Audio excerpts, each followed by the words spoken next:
Chapter 11 direct and inverse proportions करेंगे, class 8th का introduction. तो सबसे पहले हम इस पे देखते हैं कि डायरेक्ट प्रोपोर्शन होता क्या है और उसके बाद हम इनवर्स प्रोपोर्शन का करेंगे। तो सबसे पहले आज हम इसी पे फोकस करते हैं कि डायरेक्ट प्रोपोर्शन होता क्या है। डायरेक्ट प्रोपोर्शन में होता है कि जैसे कि मान लो यहाँ पे दिया हुआ है weight of sugar in KG और नीचे दिया हुआ है कॉस्ट इन रुपीस। अब वेट है, सपोज करो 1 kg शुगर का कॉस्ट है 36 रुपीज़। 3 kg शुगर का कॉस्ट कितना हो जाएगा, मान लो ये दे रखा है 108 ऐसे। अब इसमें क्या देख रहे हैं कि weight of sugar in KG and cost in rupees. 1 kg sugar का कॉस्ट दिया है 36 रुपीज़, तो 3 kg शुगर का कॉस्ट दे रखा है 108 रुपीज़। तो इसमें हम क्या देख रहे हैं कि वेट यदि हम इंक्रीज कर रहे हैं तो उसका प्राइस भी बढ़ रहा है, मतलब कॉस्ट बढ़ रहा है। एक को इंक्रीज कर रहे हैं तो दूसरा भी इंक्रीज हो रहा है, इसी को बोलते हैं डायरेक्ट प्रोपोर्शन। एक को बढ़ाओगे तो दूसरा भी बढ़ेगा तो डायरेक्ट हुआ। यदि एक को बढ़ाओगे दूसरा घट गया तो हम उसको बोलेंगे इनवर्स प्रोपोर्शन। वो हम आगे पढ़ेंगे, अभी हम डायरेक्ट ही समझते हैं। तो डायरेक्ट में समझ आ गया, एक को इंक्रीज करेंगे तो दूसरा भी यदि इंक्रीज हो रहा है तो डायरेक्ट। एक को डिक्रीज करो और दूसरा भी डिक्रीज हो रहा है तो भी डायरेक्ट प्रोपोर्शन हो गया। लेकिन यदि इसका उल्टा हो गया कि एक को इंक्रीज करो दूसरा डिक्रीज हो गया तो इनवर्स प्रोपोर्शन होगा, वो हम आगे करेंगे। तो इसमें वैसे भी तो पता है ना कि यदि शुगर का वेट ज़्यादा होगा तो कॉस्ट भी ज़्यादा होगा।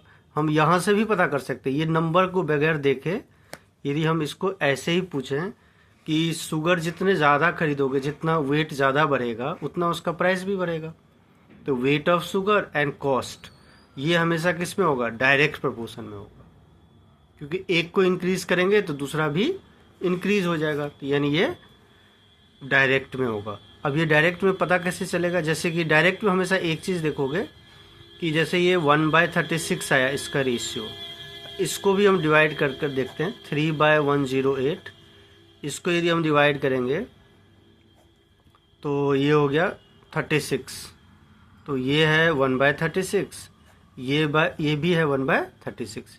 ये हमेशा सेम होगा इसके अंदर, मतलब इसका जो रेशियो होता है ये हमेशा सेम होंगे, क्योंकि एक को जैसे इंक्रीज करोगे दूसरा भी इंक्रीज होगा, उसी रेशियो में इंक्रीज होगा।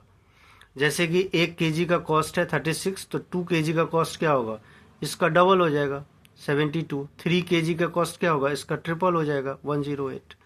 तो इसका रेशियो हमेशा सेम होंगे। जैसे इसको डिवाइड करके देखा 1/36 आया, 3/108 किया, 3/108, तो वो भी करके 1/36 ही आ रहा है। मतलब ये डायरेक्ट प्रोपोर्शन में ये है, रेशियो हमेशा सेम होगा इसमें डायरेक्ट में। फॉर एग्जांपल जैसे हमने एक x ले लिया और यहाँ पे y है, इसका वैल्यू गिवन है। सपोज हमें इसमें कई सारे वैल्यू दिए हुए हैं, हमें ये चेक करना है कि ये डायरेक्ट में है कि नहीं। x में 20 है, y में 40 है, x में 17 है, y में 34 है, 14 है और 28 है, मान लो ये दिया हुआ है। अब ये डायरेक्ट में है या नहीं है, ये कैसे पता करेंगे, तो हम देखते हैं कि रेशियो सेम है कि नहीं। 20/40 करके देखा तो ये आ गया 1/2 काट के, ये कट गया, ये कट के 1/2। दूसरा 17/34 किया, ये भी काट के 1/2 आया। तीसरा 24/28 आया, इसके भी काट दिया तो ये भी 1/2 आ गया। तो हम क्या देख रहे हैं कि तीनों का जो रेशियो है वो सेम हो रहा है। इसका मतलब ये x और y जो है ये डायरेक्ट प्रोपोर्शन में।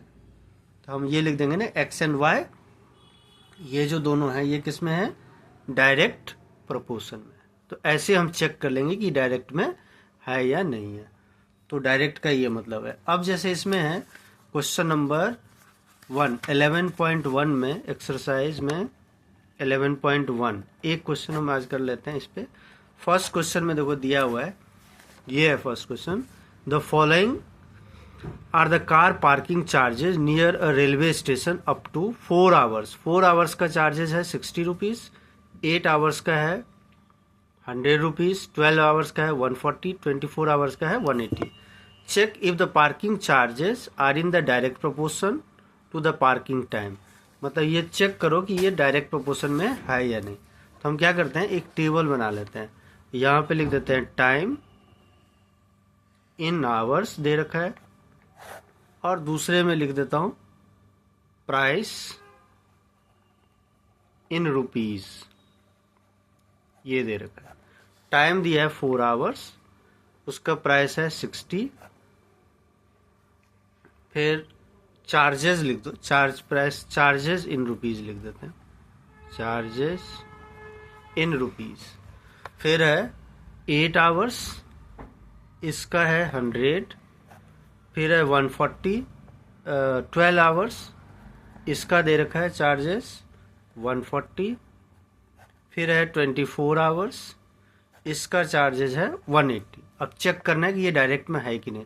अभी हमने बताया था ना डायरेक्ट में कैसे चेक करते हैं, रेशियो सेम होना चाहिए।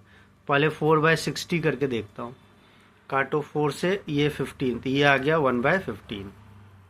दूसरा चेक करके लेता हूँ, 8/100 करके देखता हूँ, तो काटो 2 4 जा 2 से 50, 2 2 जा 2 से 25, तो ये आ रहा है 2/25। ये तो यहीं पे सेम नहीं हुआ, ये 1/15 आ रहा है, ये 2/25 आ गया। मतलब सेम आना चाहिए ना सबका रेशियो। इसका जैसे 1/15 आया तो इसको भी रेशियो 1/15 आना चाहिए, इसका भी 1/15, इसका भी 1/15, तभी हम बोलेंगे कि ये डायरेक्ट प्रोपोर्शन में है। यहाँ पे क्या देख रहा हूँ कि पहले का तो 1/15 आया, दूसरे का 2/25 आ गया, तो हम यहीं पे लिख देंगे कि ये डायरेक्ट प्रोपोर्शन में नहीं है। तो हम ऐसे चेक कर लेंगे कि ये डायरेक्ट प्रोपोर्शन में है या नहीं। अब अगले क्लास में हम इसमें क्वेश्चन भी कर लेंगे इसके जो अगले सेकंड से। अभी हम यहीं तक कर लेते हैं। तब तक चैनल को लाइक सब्सक्राइब अपने फ्रेंड के साथ शेयर जरूर कर दें। धन्यवाद।